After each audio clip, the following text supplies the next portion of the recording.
오늘 우리에게 주신 하나님의 말씀은 창세기 41장 46절에서 49절까지 말씀입니다. 함께 봉독하겠습니다.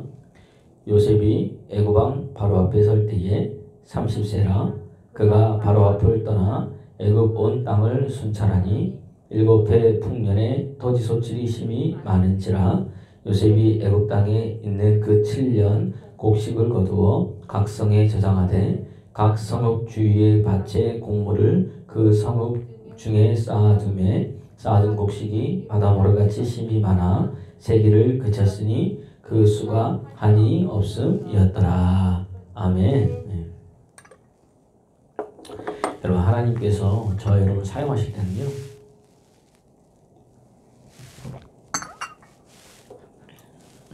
나이에 상관없이 여러분 사용하십니다. 우리는 특별히 한국 사람은요, 딱 서열 정리를 언제 하느냐, 만나자마자 좀 얘기하다 그 다음 뭐죠? 몇 년생입니까? 좀 나이 든 사람은요, 뭐예요? 무슨 띠입니까? 또 여기서 또 이제 서열을 또 가릅니다. 그래서 이제 형이다, 동생이다, 뭐 이제 뭐 언니다, 뭐 이렇게 그죠? 이야기를 합니다. 교회도 마찬가지입니다. 교회도요, 이 교회에 이제 목회자가 있고 이제 부임을 하고 그러잖아요. 그러면 이제 목회자의 나이가 굉장히 궁금합니다. 저는요, 맨날 어려 보인다 그래가지고 나이를 얘기를 합니다. 그렇지만 보통 나이를 보통 물어보지 않는데 또 물어본 사람도 있습니다. 그래서 교회에서 만약에 뭘 좀 못하면 뭐예요? 우리 목사님 나이가 좀 젊으셔서 그런가 보다. 또 뭘 좀 모르면 어떻게 됩니까? 우리 목사님 이제 나이가 많이 드셔가지고 뭐예요? 잘 못하나 보다. 이렇게 얘기합니다. 근데 여러분 물어보면은 그럼 언제 몇 살에 돼야 일을 잘할 수 있습니까? 여러분 한번 여러분 생각해 보십시오. 우리 한국 사람은 나보다 나이가 적으면 어린 겁니다. 나보다 나이가 많으면 뭐예요? 나이가 많은 겁니다. 기준은 뭐예요? 납니다. 그래서 나보다 못하다 그러고 나이가 어려서 못해. 나이가 많아서 못해. 그렇습니다. 나이 8인데도 마찬가지입니다. 자기보다 어리면 다 어린 거예요. 그 자기보다 많으면 뭐죠?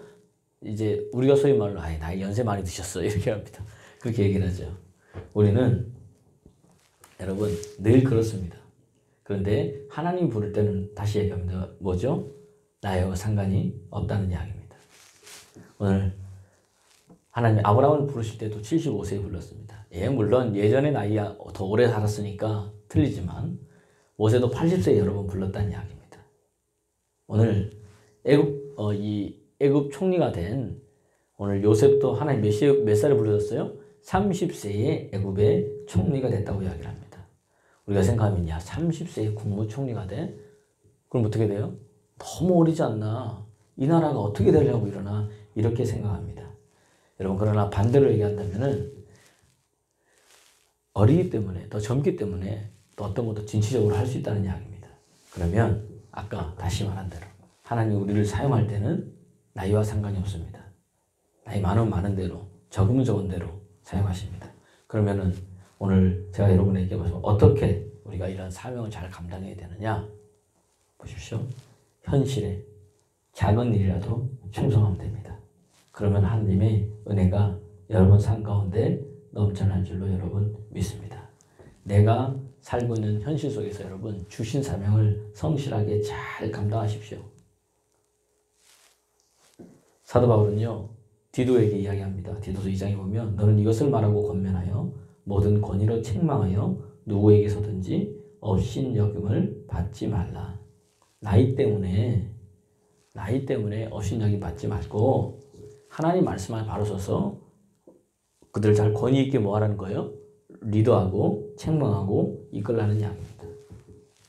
근데 우리는 늘 못한다고 이야기를 합니다. 그죠? 예수님도 30세에 공생애를 시작했습니다. 다니엘도 여러분 보면은 느부갓네살 왕에서 성택받았잖아요. 그 어린 소년들이 막 그때가 언제냐 10대입니다. 10대 때. 그래서 등용을 받았다는 이야기입니다. 이런 거 다 보면 뭐예요? 대부분 젊었을 때 하나님 부름 받습니다. 그러니까 우리가 지금도 오늘 나이가 상관없는데 오늘 맨날 우리는 뭐냐? 목사님 나 그게 잘 못합니다. 내 나이에 그걸 어떻게 합니까? 다시 이야기합니다. 그럼 몇 살 돼야 할 수 있습니까, 여러분? 그거보다도 여러분 나이보다 삶의 무게를 한번 보십시오. 요셉이 이 보디발 장군의 집에서도 또한 감옥에서도 여러분 하나님 앞에서 훈련받고 연단받았다는 이야기입니다. 우리는 나이 40이 되고 50이 되어도 늘 못하고 늘 감당 못한다고 이야기합니다. 그런데 주신 거 여러분 사명 감당하면 하나님이 뭐예요? 하게 만드신다는 이야기입니다. 완벽해서 쓰임받는 사람 없습니다. 여러분 뭐든지 잘해가지고 하나님 부르신 게 없고 하나님 뭐예요? 주님 믿는 사람 통해서 역사하신다는 이야기입니다. 여러분 그래서 약해도 쓰임받을 수 있습니다. 왜 자꾸 못한다고 하니까 안 된다는 이야기입니다. 다윗도 왕으로 부름받기 전에 한번 보십시오. 어렸을 때 곰과 사자가 싸웠다는 이야기입니다. 자기 양떼를 지키기 위해서 자기 생명을 걸었다는 이야기입니다. 골리앗 싸움에서도 마찬가지로 그렇기 때문에 이긴 겁니다. 물론 하나님이 역사하셨지만 그 나중에는 뭐예요? 이스라엘의 왕이 되었습니다. 우리 인생 살아갈 때 필요 없는 경험은 하나도 없습니다. 그래서 오늘 이 새벽에도 여러분 내게 맡겨진 일이 무엇입니까?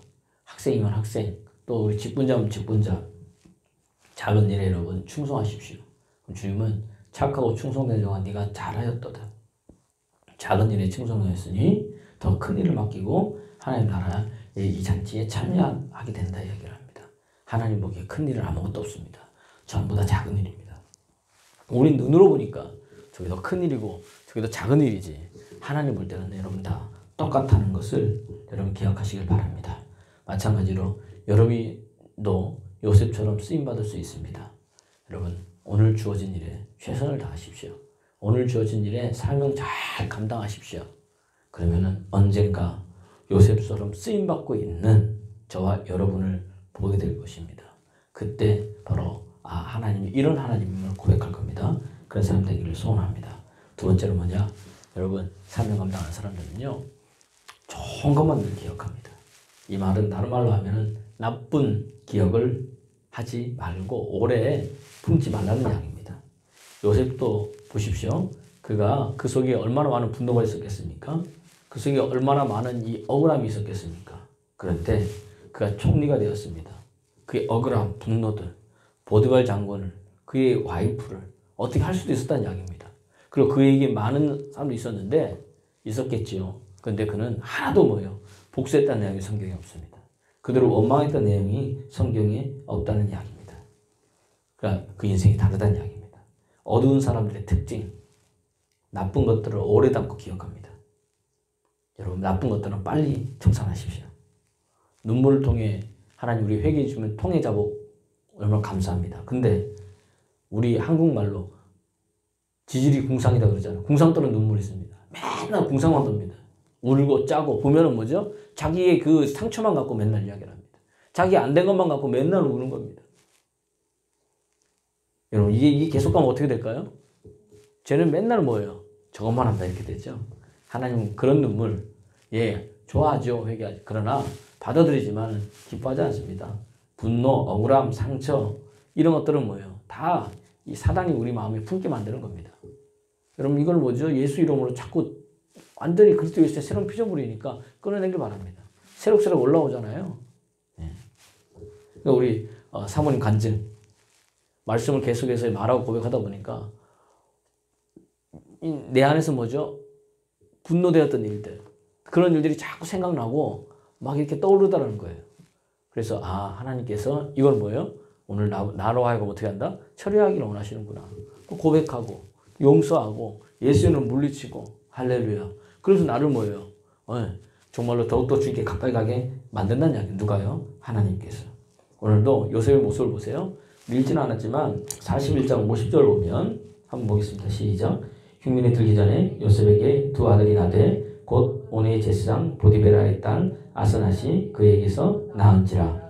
요셉이 그의 장남의 이름을 뭐라고요? 므낫세라 하였으니 하나님이 내게 내 모든 고난과 내 아버지의 온 집을 잊어버리게 하셨다 하며 차남의 이름을 에브라임이라 하였으니 하나님 나를 내가 수고한 땅에서 번성하게 하셨다 하였더라. 두 아들을 낳습니다. 이름을 짓는데 보세요.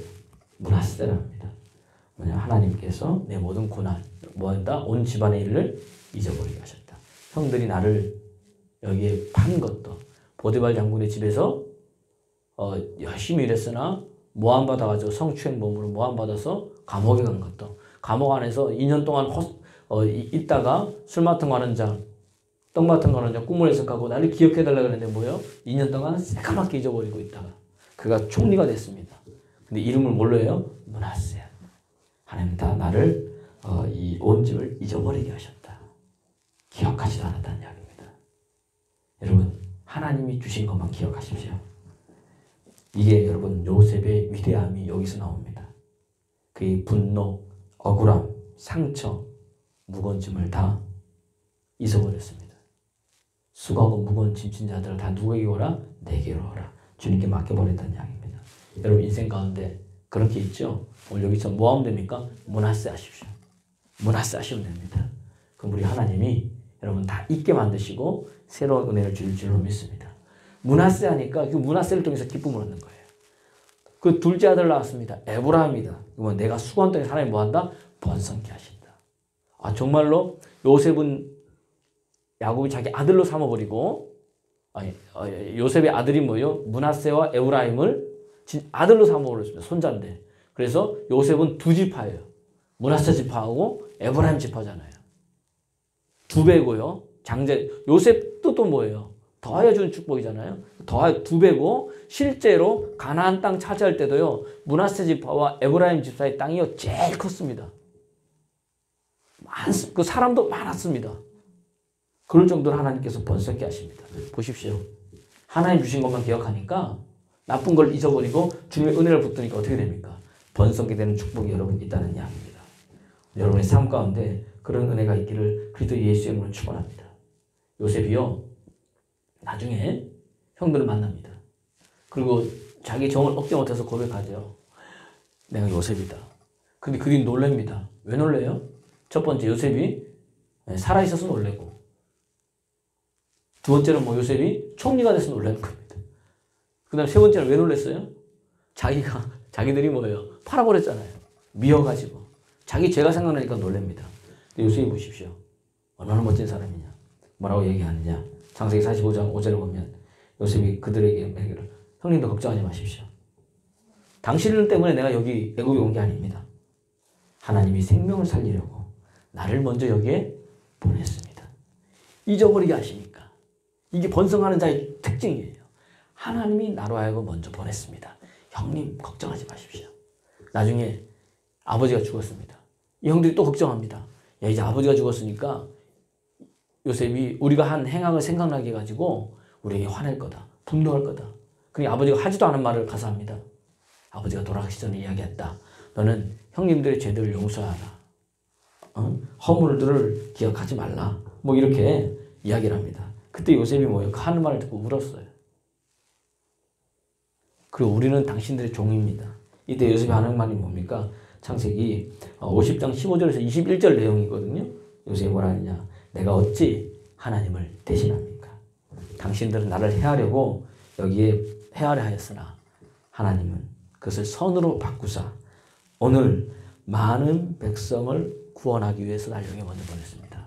두려워하지 마십시오. 내가 당신과 당신의 자녀를 기르겠습니다. 강복한 말로 오히려 요셉이 위로했다고 성경은 기록합니다. 보십시오. 많은 백성을 구원한다. 예수님의 이름의 뜻이 뭔지 아십니까? 많은 사람들을 죄에서 많은 백성을 구원했자. 이게 예수님의 이름의 뜻이에요. 오늘 요셉은요. 누굴 예표합니까? 예수 그리스도를 예표합니다. 여러분 우리가 죄를 지었습니까? 예수님께 십자가의 은혜로 우리를 구원하셨습니다. 그리고 주님 용서하셨는데 우리는 뭐예요? 이 형들과 같습니다. 이미 용서했는데도 요셉이 이미 용서했잖아요. 근데 두려웠다는 겁니다. 믿지 못해서. 요셉이 한 번 더 이야기를 합니다. 당신 나의 종이 아닙니다. 나는 종입니다. 우리를 용서해 주십시오. 이미 용서했는데 내가 어떻게 하나님을 대신합니까? 하나님 손으로 바꾸셨습니다. 그리고 거기서 한 발 더 나가서 내가 당신과 당신 아들을 뭐한다? 내가 기르겠습니다. 내가 세우겠습니다. 내가 그들의 앞길을 인도하겠습니다. 이게 여러분 예수님의 모습입니다. 오늘 예수님이요. 저와 여러분 모든 것을 다 십자가에서 해결해 놓았습니다. 다시는 여러분 좌절하거나 절망하지 마십시오. 그리스도 예수 안에 있는 나에게는 결코 정죄함이 없나니 그리스도 예수 안에 있는 생명의 성령의 법이 나를 죄와 사망의 법에서 해결해 버렸습니다. 잊어버리고 하나님 용서했음을 알고 오늘도 뭐예요? 하나님 주신 생명 붙들고 나가면은 하나님이 승리를 주실 줄로 믿습니다. 이 새벽에 여러분 문하세 하시고 그 다음 뭐 하면 돼요? 에브라임 축복을 여러분 받으셔서 삶 가운데 하나님의 풍성함을 누리기를 그리스도 예수의 이름으로 축원합니다.